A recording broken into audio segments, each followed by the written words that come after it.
శ్రావణం mega sale మీ CMR legacy of జ్యువెలరీలో విఏలో 50% వరకు తగ్గింపు. వివరాలకు సంప్రదించండి. నమస్తే రమగారు. నమస్తే జయ. రమగారు, సాధారణంగా అంటుంటారు దిక్కు లేని వాడికి దేవుడే దిక్కని. అంటే ఎలాంటి ఆసరా లేని వాడిని ఆ దేవుడే కాపాడతాడని కదా. అది నిజంగా ప్రాక్టికల్గా సాధ్యమా రమగారు? ప్రాక్టికల్గా సాధ్యం కాదు, కానీ మనం ఒక నమ్మికతోటి ఉంటాం చూడు, అప్పుడు సాధ్యం. ఇప్పుడు అమ్మా నాన్న ఉన్న జీవాలే ఉన్నాయా అన్నీ లోకంలో? లేవు కదా. అమ్మా నాన్నలు లేకుండా అమ్మా నాన్న నుంచి తప్పిపోయినవో, బయటికి వెళ్ళిపోయినవో, బలవంతంగా తీసుకెళ్ళిపోబడినవో, ఏదైనా ప్రమాదానికి లోనైనవో జంతుజాలము బతికేస్తుంది, మానవులు బతికేస్తారు. అంతే అంతే. ఏదో ఒక సమస్యలో ఇరుక్కుని పేరెంట్స్ నుంచి సెపరేట్ అయిపోయిన వాళ్ళు, వాళ్ళంతటా వాళ్ళే పారిపోయిన వాళ్ళు, వీళ్ళే వదిలేసిన వాళ్ళు, వీళ్ళు కొట్టుకు చచ్చి పిల్లలు అలోలక్షణాన్ని అఘోరించేవాళ్ళు, వాళ్ళకు కూడా ఏదో ఒక ఆసరా లభిస్తుందమ్మా.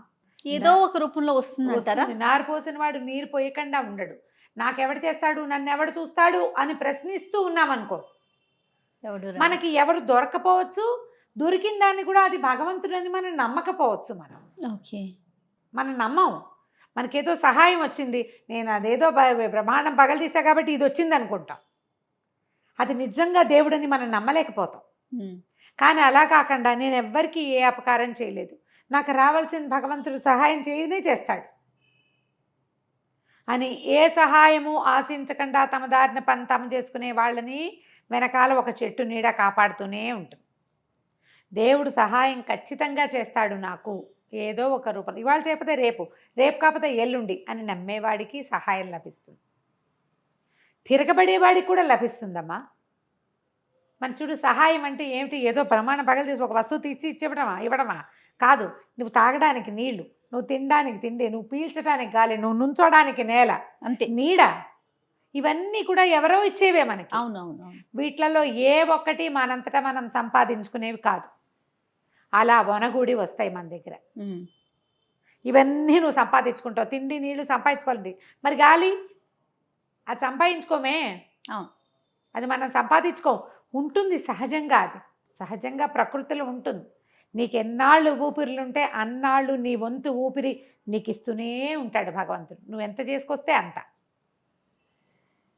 అవునా కాదా? ఇది మెట్ట వేదాంతంగా తోస్తుంది. సరిగ్గాను మనం ఆలోచిస్తే, మనం గట్టిగా ఆలోచిస్తే ప్రాణాయామాల్లో ఒక విధానం ఇది. నువ్వు ప్రాణాయామాన్ని కూర్చున్నావు, నీకే సహాయము లభించట్లేదు, నిన్ను ప్రజలు అర్థం చేసుకోవట్లేదు అనిపిస్తోంది నీకు. ఒక్క 5 నిమిషాలు ఆలోచించు. చిన్నప్పటి నుంచి నీకు ఎన్నిసార్లు హెల్ప్ లభించింది, ఎన్నిసార్లు నువ్వు హెల్ప్లెస్గా ఉన్నప్పుడు ఎవరో ఒకళ్ళు వచ్చి నీ పక్కన నుంచున్నారో గుర్తు చేసుకుంటే నువ్వు లెక్క పెట్టలేవు తెలుసా, ప్రతివాడును. అదేవిధంగా లెక్కపెట్టు, నువ్వు ఎన్నిసార్లు సహాయం చేసావు నీకే తెలుస్తుంది. అప్పుడు నువ్వు ఎవ్వరికి ఏ సహాయమూ చేయలే, అయినా దేవుడు నీకు గాలి ఇస్తూనే ఉన్నాడు.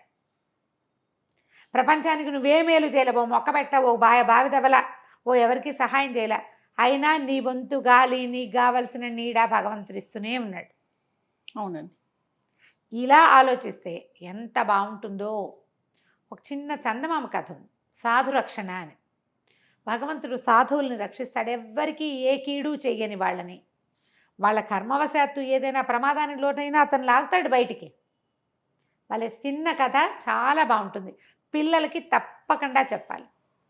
మనం కూడా మన గుండెల మీద మనం చెయ్యేసుకుని, మనం ఎవ్వరికీ ఏ కీడు చేయలేదు. ఒకవేళ నా వల్ల ఏదైనా తప్పు జరిగితే, దేవుడా నేను ఈ తప్పు చేశాను, నన్ను క్షమించు, నా వల్ల ఎవరికి కీడు జరిగిందో వాళ్ళకి నేను మేలు చేస్తా ఈసారి అని ప్రామిస్ చేసుకో. నువ్వు సాధువు అయిపోతావు, నిన్ను రక్షిస్తాడు భగవంతుడు. సాధు రక్షణే భగవంతుని యొక్క తక్షణ కర్తవ్యంగా ఉంటుంది. ఎంత బాగుంటుందో కథ. పూర్వం ఒక పట్టణానికి దగ్గర ఒక పెద్ద మర్రి చెట్టు ఉండేదట ఊరి బయట. దాంట్లో పెద్ద తొర్ర ఉండి, ఆ తొర్రలో భరద్వాజ పక్షి ఒకటి గుడ్లు పెట్టిందట. భరద్వాజ పక్షి అంటారు, భరత పక్షి భరద్వాజ పక్షి అని చెప్తారు, పెద్ద పక్షి అన్నమాట. అయితే ఈ భరద్వాజ పక్షి ఉన్న చెట్టు దగ్గర ఒక లేడి ఒకటి అమాయకంగా గంతులేస్తూ తిరుగుతూ ఉండేది. అది మందలోంచి విడిపోయింది. ఆ పక్కనే ఉన్న చెరువులో నీళ్లు తాగి అక్కడక్కడ గడ్డి మేసి వచ్చి ఈ చెట్టు దగ్గర తిరుగుతూ ఉండేది. లేళ్ళు నడుస్తూ కదులుతూ ఉంటాయి, చీకటి పడ్డాక పడుకుంటాయి. అయితే ఈ పక్షి ఏం చేసింది, ముందు గుడ్లు పెట్టింది. గుడ్లు పిల్లలయ్యాయి.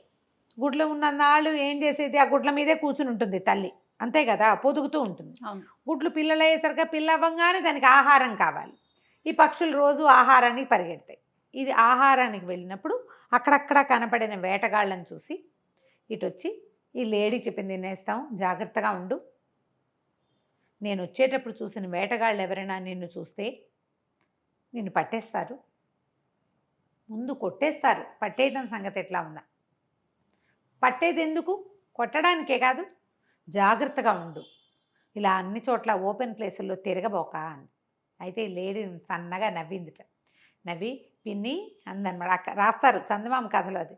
చాలా సంతోషం, నువ్వు ఎంత బాగానో చెప్పావు, అయినా నేను ఎవరిని ఏం చేశానని ఎవరైనా నన్నేం చేస్తారు, దేవుడు చూడ్డు, సాధురక్షణే కదా దేవుడు చేసే పని, నేను ఎవరిని ఏమీ చేయను, ఎవరు నన్ను అలా ఏం చేయరు,